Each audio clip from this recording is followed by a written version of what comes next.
Today we're going to talk about relatability and my pretentious theory that comedy is rock music for adults. Have you guys ridden our subway yet? You were here a month ago on the subway? Okay, thank you for your service. What is funny? What makes comedy work?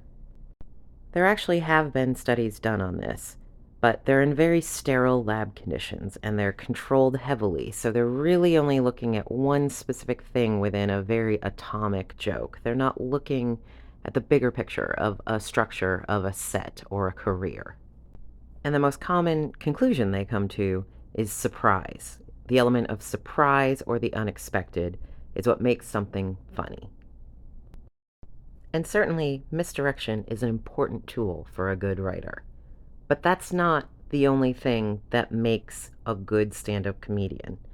I think what these scientists are missing is that thing about relatability. Mark Norman once said he always wanted the audience to walk away thinking it was funny, but also that I always thought that, but I never wanted to say it. He wants that aha moment of recognition with the laughter. And that I use comedy as a learning tool because nobody will tell me the truth, so I have to do it on stage.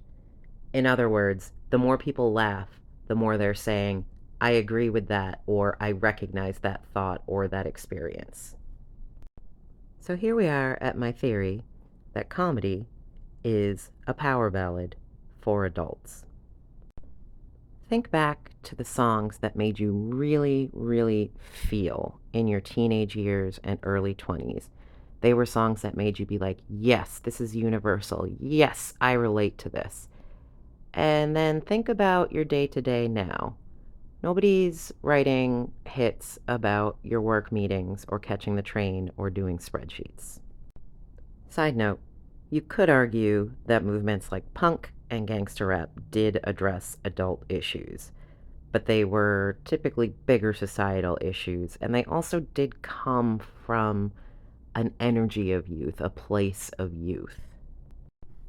So where does that leave the average adult searching for an expression of meaning in art and media and culture?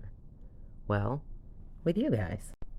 They come and sit together in a dark room with people from all walks of life and listen to you talk about everything from work to relationships to sex to abortion to illness to addiction to religion to race to catching the bus, to being tall, to whatever food you like.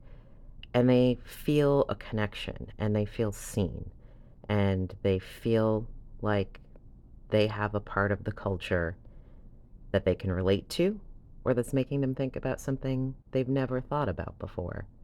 And that's pretty neat.